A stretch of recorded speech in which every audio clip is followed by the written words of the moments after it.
Hello out there. I wanted to walk you through this short animation I made involving the X-Men. I did it basically as a demo project to see what I could do to up my game with Character Animator, as well as in Illustrator, After Effects, and sort of the sound design of the piece. And it was really helpful to have something that I could look at for reference, that being not only these famous Marvel Comics characters who have been around for decades, but the original 1990s X-Men animated cartoon theme, which inspired this in the first place.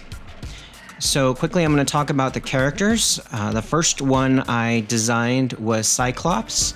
And when I initially designed these guys, I would create them in Illustrator, and then I would export them out as a Photoshop file and organize my characters as Photoshop puppets. Towards the end of the process, I stuck completely in Illustrator because I got a lot more confident in creating puppets there. But for the initial ones, which were Cyclops, Wolverine, Jean Grey, and Nightcrawler, I did them all as Photoshop puppets. In this process, I gave them the full set of mouths. I gave them a couple different hands they could switch to. As I started building my animation and knew what I wanted, I realized I didn't need a ton of things for the characters to do. I stopped giving the later characters the full set of mouths.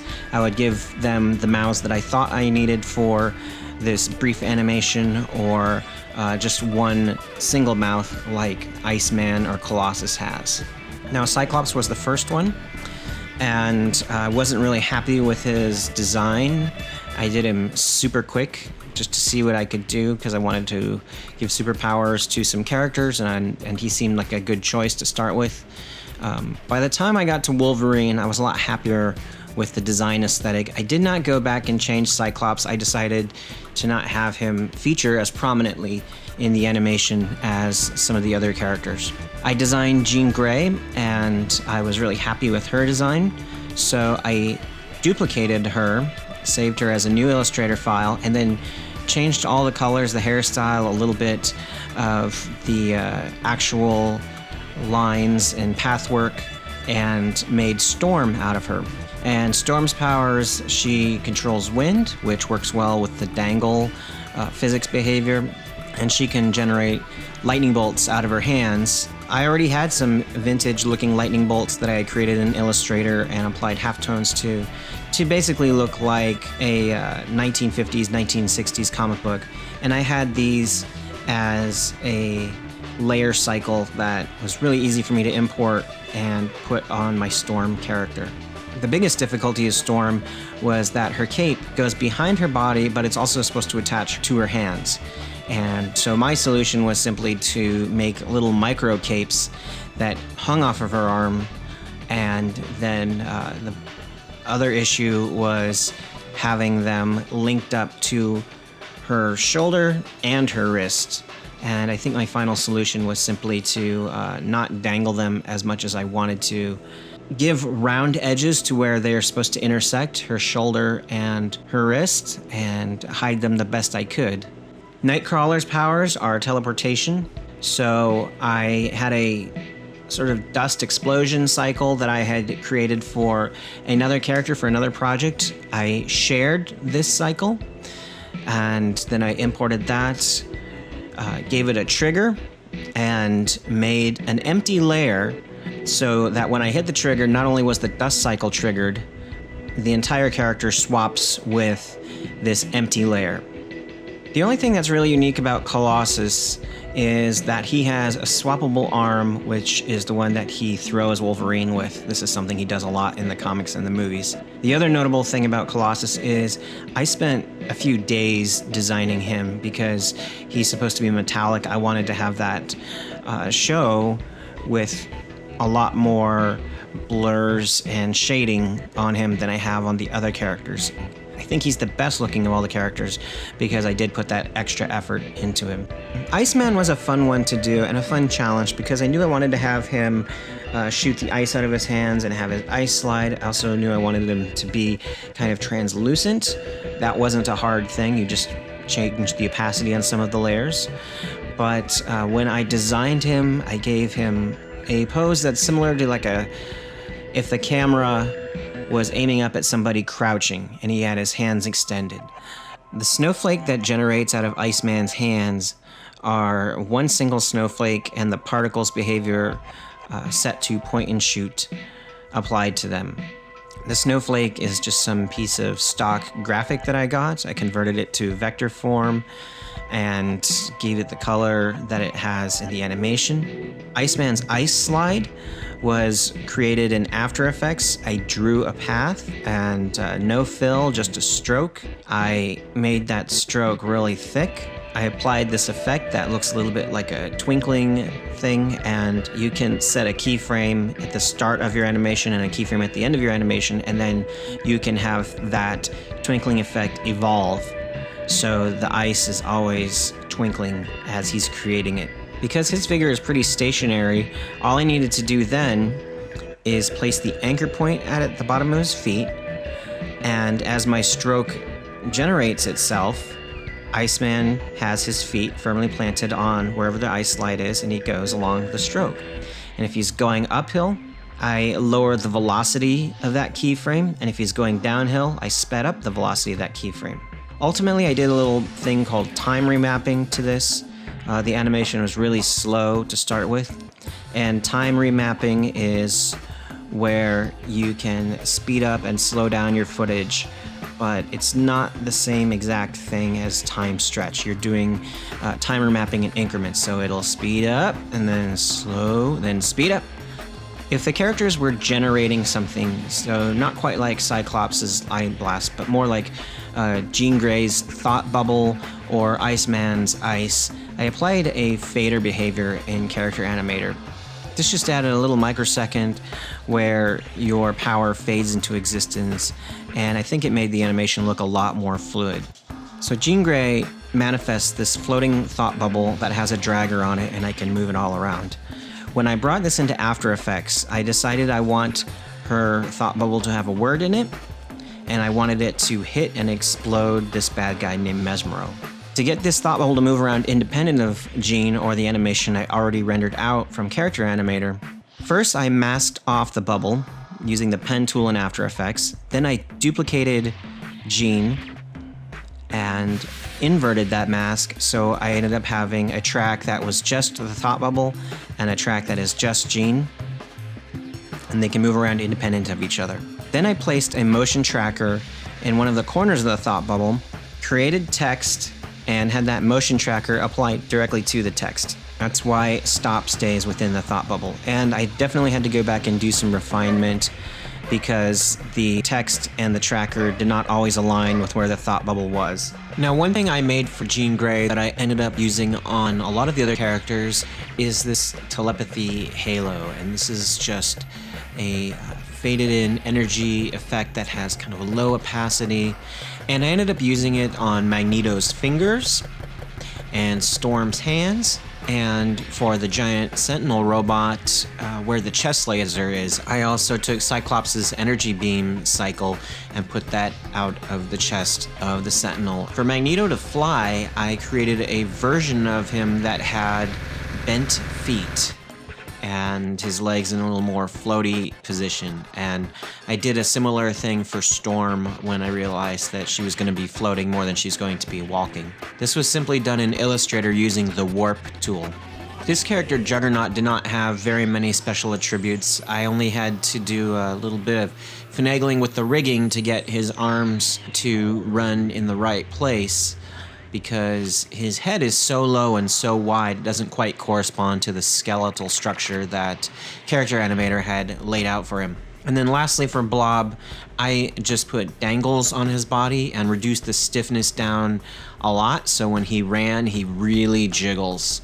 And the last moment of my animation where Nightcrawler teleports his head off, I simply used masks in After Effects and moved those frame by frame The blood that shoots out of his body is created in After Effects using a shape tool that I grew and put a motion blur on. It only had to show up for a few frames, which is great because if anyone has tried moving the mask tool around or moving shapes around frame by frame, you know it's a lot of work, especially if you have a lot of these little vertex points that you need to shift around. So the blood itself, maybe 10 minutes was spent on it. But overall, the animation looked better with quicker animation. A lot of my projects in the past are a little bit slow because I gave them too many frames, and at this point I realized that action scenes need to take place within a few frames, not a dozen or 24 frames. It needs to happen less than a second to be really effective. Once I had all my characters designed, I basically recorded a 20 to 30 second loop of animation in Character Animator of the characters doing all their actions and what I thought I wanted them to do. So I know I wanted Magneto to lift up a Sentinel with his fingertips and fling it at Wolverine. I did not record Magneto and the Sentinel at the same time in Character Animator. I simply did everything I wanted Magneto to do in Character Animator, exported this as a ping sequence, imported it into After Effects, went into interpreted the footage at 14 frames per second because that's what I liked in Character Animator, and then I cut up or placed the characters in different areas where I needed them to be. So I was able to put Magneto and the Sentinel in the same comp. A lot of these backgrounds I created in Character Animator because I like the physics that are available in Character Animator. I like the breathe function and how you can make things grow and shrink. So I definitely put breathe on this logo. This logo, I traced the real X-Men logo in Adobe Illustrator, imported it as its own character into Character Animator, set it as vector artwork so I could apply a wiggler. That's why you see the little wiggly outlines of this. And then I simply had it grow and shrink using the breathe function. I did a similar thing with the Blackbird, which is the X-Men's jet, and these clouds. I imported artwork that was either public domain or, in the case of Blackbird, the blueprints for one, converted them to vector art using Adobe Illustrator's trace function, saved those as Illustrator characters that I imported into Character Animator, turned on the wiggler, and in the case of the clouds, I had breathe applied. I believe these clouds might not be from public domain artwork. They might be things I actually drew and made to look like old-timey public domain artwork. The music for this piece I made using an online tool. It's free, and if you Google chiptune, you'll find these kinds of tracker programs that allow you to create music that's similar to old 80s 8-bit video game music. And it was a simple matter for me to reposition the notes to what I remembered the X-Men theme to be. Sometimes I would refer to the original one on YouTube, but mostly I wanted to create a really kind of goofy mutant version of that theme tune, so I did not want to get it exactly right. The beats for this song were taken from a sample site that I have a subscription to called Splice, and I made them a little junkier sounding by running a guitar amplifier effect on them in Adobe Audition. Many of the sounds you hear the characters using, like Cyclops' laser, Storm's lightning bolts, sounds that the Sentinel makes when it runs, are all stock cartoon sounds from the 80s and 90s. And a lot of these sounds are ones that I grew up loving as a kid. I would hear them on He-Man, Transformers, anime stuff like Fist of the North Star or Dragon Ball Z. And they're all from really common sound libraries. And of course, common libraries don't get used as much nowadays, and just like you don't hear the old-timey gunshots that you used to hear in the 1960s in like a western. They just won't use those anymore because they're so common.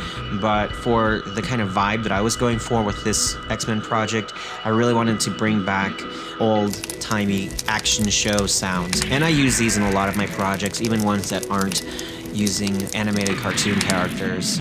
One sound I did take the time to record myself is Wolverine's snarl, and that's actually my dog Yoshi, who is a really friendly dog, but towards a certain time of night, he gets really cranky, and so it was easy to just like rub his belly or kind of move him around on my bed and record this.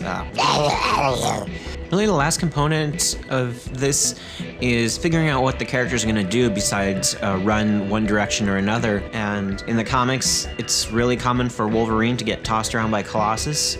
And, you know, in conversation with my kids, I thought, well, what if Wolverine just bounces off of whatever thing he's being tossed against? And the idea that Magneto's team has a Sentinel on it or a Juggernaut, you know, neither of those are mutants, and certainly the Sentinels are not buddies with the Brotherhood of Evil Mutants, but, you know, he bossed him around in the Days of Future Past movie, and I thought that was really cool. It was just a little nod to the absurdity of X-Men history. Sometimes Magneto's a hero, sometimes he's a villain, sometimes he's fighting with the X-Men against the Sentinels. And of course, my Sentinels, a little mix of the traditional ones and a character called Nimrod, which was, I think it was first drawn by John Romita Jr., but I always loved that character's design. I paired Jean up with Mesmero since they both have psychic abilities, and then I felt like Nightcrawler could be a real threat if he was super vicious, and all he needed to do was teleport off somebody's head to end the threat.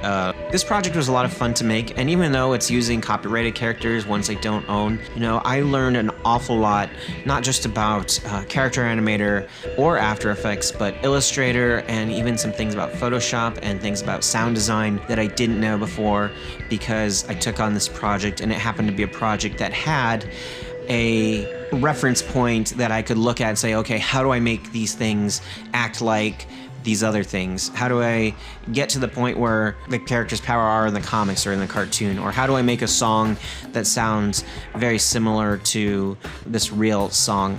And this is a great way to learn. You can challenge yourself to get closer and closer to this point of origin, but with your own personality and your own artistic flair integral to the final product.